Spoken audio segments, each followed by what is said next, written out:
Hello student, चलिए आज हम उपस्थित हुए हैं आपके हिंदी की क्लास में लेक्चर नंबर 12 स्टार्ट करेंगे। जैसा कि आप सभी लोग जानते हैं कि हमने अभी लेक्चर 11 में आचार्य रामचंद्र शुक्ल जी का जीवन परिचय के बारे में पढ़ा था। तो अब आचार्य रामचंद्र शुक्ल के जीवन के परिचय के संदर्भ में मुझे कुछ और चीज़ें बतानी थी जो रह गई थी पिछले वीडियो में। तो आइए देखते हैं उसी के आगे से जो जीवन परिचय मैंने लिखाया था उस जीवन परिचय को सभी को नोट कर लेना है और जीवन परिचय के जस्ट नीचे आपको इसको दर्शा देना है। जो जीवन परिचय पिछले वीडियो में 11 नंबर के लेक्चर में आपने देखा था उसी के नीचे आपको साहित्यिक विशेषताएं डाल देना है और साहित्यिक विशेषताओं में लिखना है कि हिंदी गद्य साहित्य के क्षेत्र में इनका विशेष योगदान रहा है। अब इनका मतलब समझ रहे हैं ना, आचार्य रामचंद्र शुक्ल जी का ठीक विशेष योगदान रहा है। ये श्रेष्ठ आलोचक, निबंधकार, इतिहास प्रवर्तक भी थे। अब हम बात करेंगे इनकी रचनाओं के बारे में। इन्होंने रचनाएं कौन कौन सी लिखी हैं, तो इनकी रचनाओं के बारे में सभी लोग जानते हैं कि चिंतामणि इनकी रचना है। कौन है? चिंतामणि। और चिंतामणि 2 है, भाग 1 और भाग 2। चिंतामणि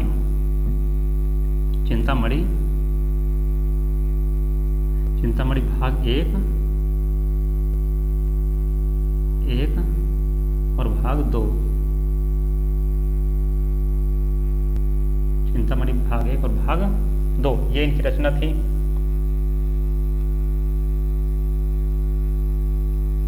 और एक रचना लिख लीजिए, विचार विधि थी। क्या थी? विचार विधि।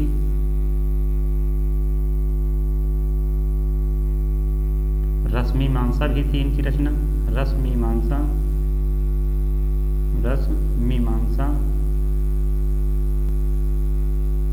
त्रिवेणी भी इनकी रचना थी। कौन सी थी? त्रिवेणी।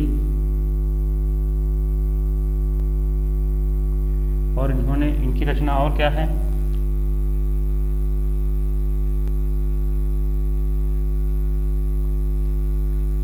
जायसी ग्रंथावली, सूर ग्रंथावली। जायसी ग्रंथावली बस आप इतनी ही लिख दीजिए, ठीक है, ज़्यादा लिखने की जरूरत नहीं है। बस एक आध 2 रचनाएं दिखा दी जाती हैं, ठीक। परेशान होने की जरूरत नहीं, 2-3 रचनाएं दर्शा दी जाती हैं बस। जायसी ग्रंथावली वो भी आचार्य रामचंद्र शुक्ल जी की ही रचना है, ठीक है।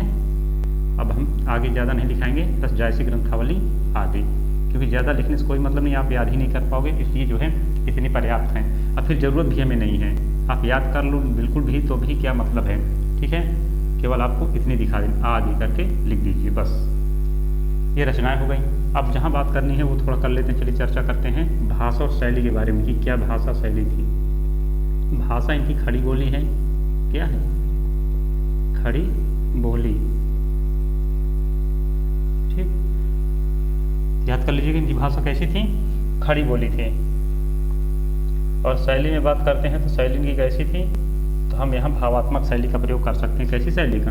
तो शैली में जब कोई शैली का पता ना चले आपको तो सीधी इनकी भावात्मक शैली या विचारात्मक शैली लगा दी। शैली भावात्मक और विचारात्मक। भावात्मक, विचारात्मक।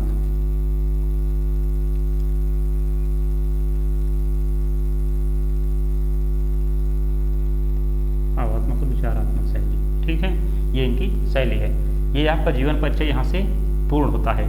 एक जीवन परिचय समाप्त हो गया पूरी तरह से, ठीक है।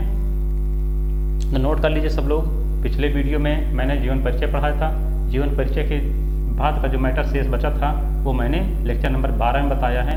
तो आप लोग जो है दोनों लेक्चरों को जरूर देखिएगा और दोनों को देखने के बाद इसको जो है अच्छे से नोट करके रिवीजन कर लीजिएगा। मैंने बहुत ही ढंग से, अच्छे ढंग से छांट करके आपको जीवन परिचय लिखाया है। पूरा सारा मैंने नहीं लिखाया, ठीक है। तो नोट कर लीजिए जल्दी से।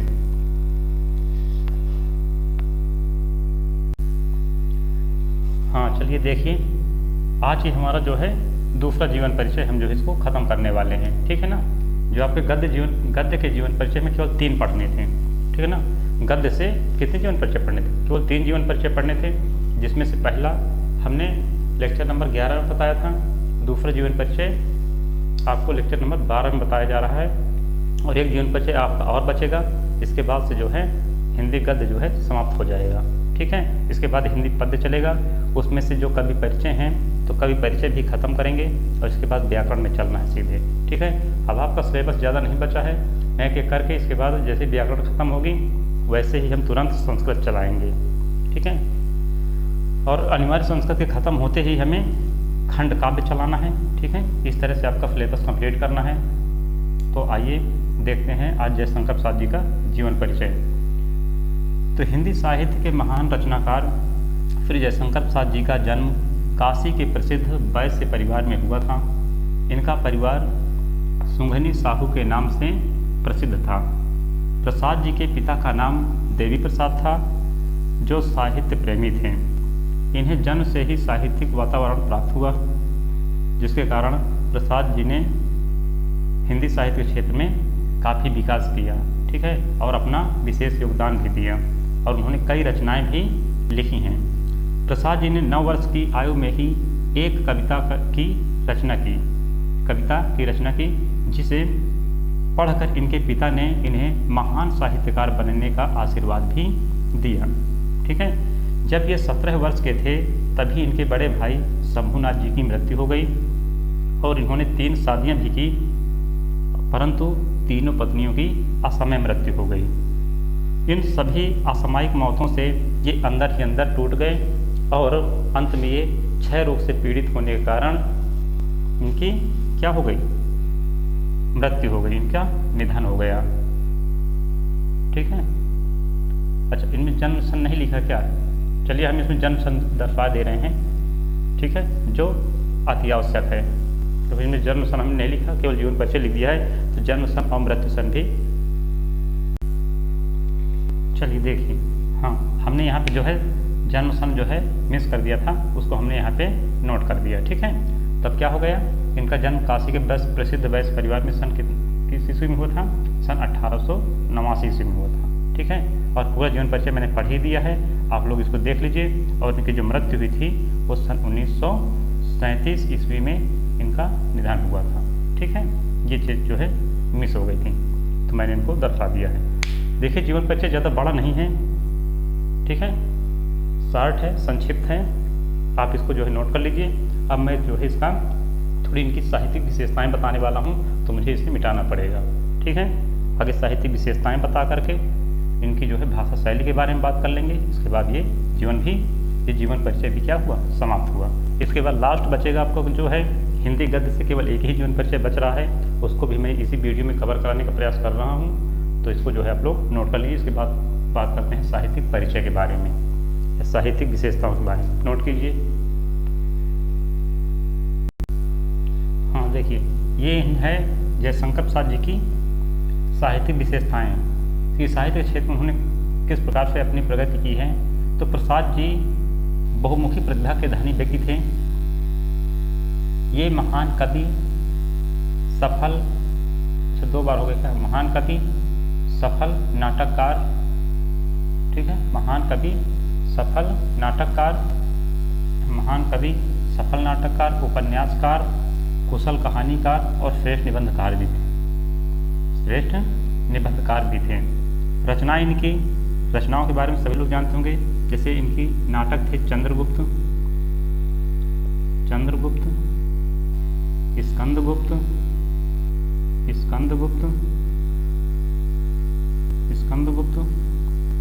ध्रुव स्वामिनी,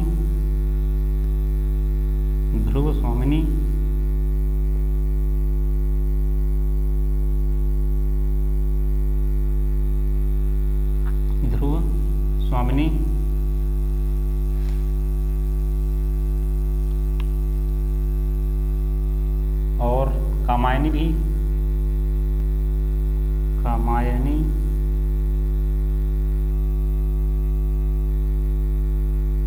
लहर, आंसू, झरना आदि इनकी रचनाएं थी। ठीक है, भाषा कैसी थी इनकी?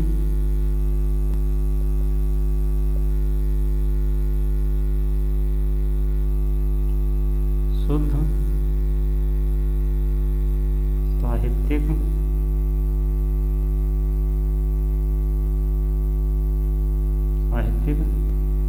संस्कृत निष्ठ खड़ी बोली, संस्कृत निष्ठ खड़ी बोली।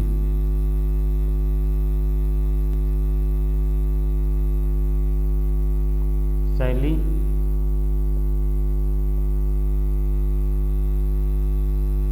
वर्णात्मक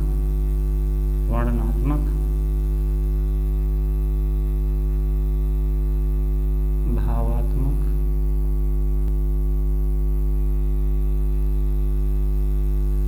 हाँ, ये इनकी शैली थी। ठीक है, तो ये जीवन परिचय भी यहाँ से समाप्त हुआ। ठीक है, 2 जीवन परिचय आपके खत्म हो चुके हैं। अब इसका जो है हिंदी गद्य साहित्य से केवल एक जीवन परिचय और लास्ट जीवन परिचय बचा हुआ है। ठीक है, उसको लिखाने के बाद हम सीधे आगे बढ़ेंगे। ठीक, जो लास्ट गद्य का जीवन परिचय लिखाने के बाद हमें बात करनी है किससे, तो हिंदी पद्य से। ठीक है ना, हिंदी पद्य को पहले ख़त्म करते हैं, इसके बाद चलेंगे व्याकरण पे सीधे। ठीक है, तो चलिए इसको आप नोट कर लीजिए। इसके बाद आज हम उसको भी ख़त्म करा दे रहे हैं। ठीक है, आज हम जो है पूरा गद्य ख़त्म करके कल से पद्य स्टार्ट करेंगे। ठीक है, नोट करिए इसको।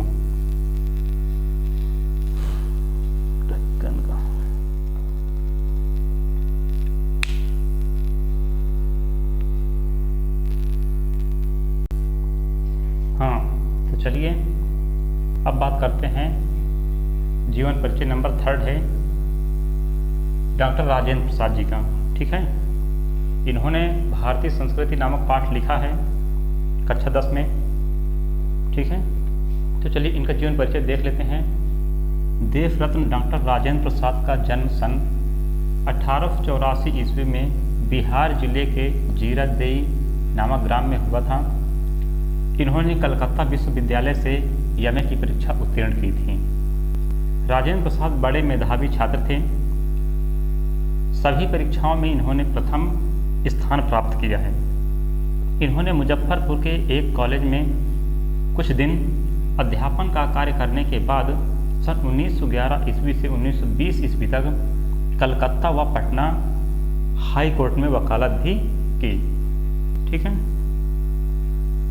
भारतीय राष्ट्रीय कांग्रेस के ये 3 बार सभापति भी चुने गए और सन 1962 ईस्वी में इन्हें भारत की सर्वोच्च उपाधि भारत रत्न से अलंकृत किया गया। इस समय यानी सन 1962 ईस्वी में ये भारत के राष्ट्रपति पद पर जो है सुशोभित थे। ठीक है,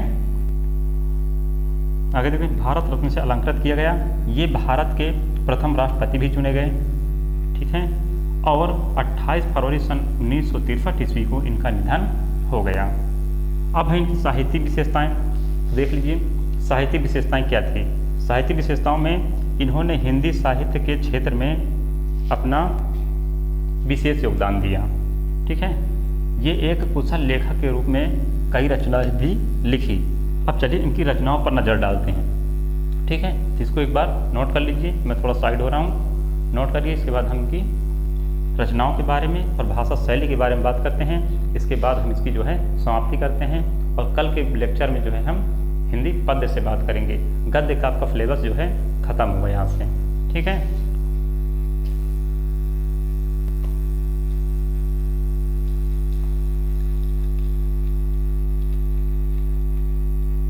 हाँ, तो आप लोग इसको जो है वीडियो बैक करके देख लेना, जो ना नोट कर पाए हों तो आप इसको जो है बैक करके देख सकते हैं, वीडियो को पीछे कर करके। ठीक है, आराम से नोट कर लीजिएगा, कोई दिक्कत की बात नहीं है। चलिए अब हमें क्या बात करनी थी, रचनाओं के बारे में। क्या इन्होंने रचनाएं लिखी हैं।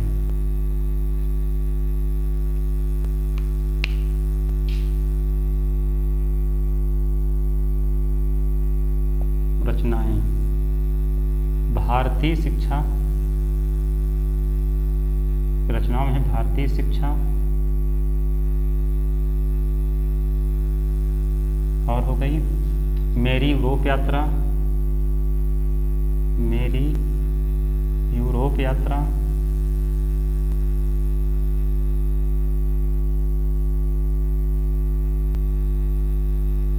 मेरी यूरोप यात्रा,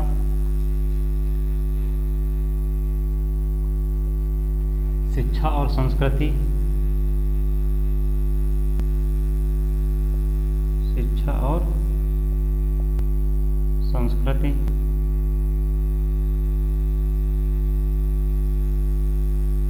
संस्कृति, मेरी आत्मकथा, मेरी आत्मकथा ये हो गई, और मेरी आत्मकथा, भारतीय संस्कृति, भारतीय संस्कृति, भारतीय संस्कृति,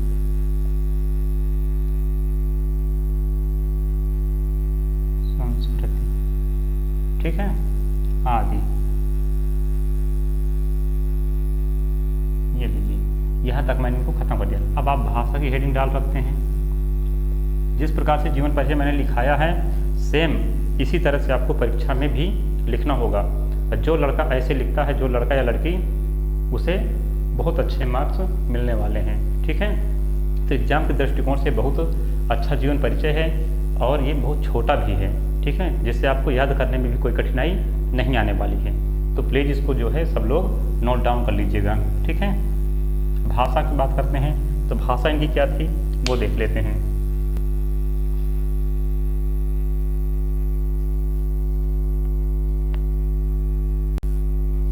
भाषा में लिख लीजिए, सरल,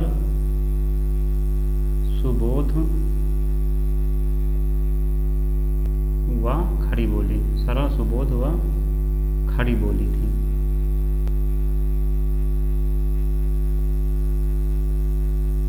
शैली में लिख लीजिए, व्यवहारात्मक शैली, शैली में व्यवहारात्मक,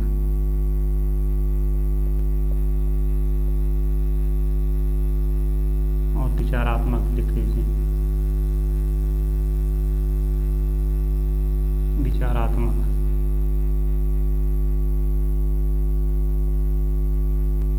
ठीक है, तो ये आपका जीवन परिचय तीनों यहाँ समाप्त हुए, और आज के वीडियो में हम यहीं तक बात करेंगे। अब आगे कल के वीडियो में, तब तक के लिए सब लोगों को जय हिंद, नमस्कार, ठीक है।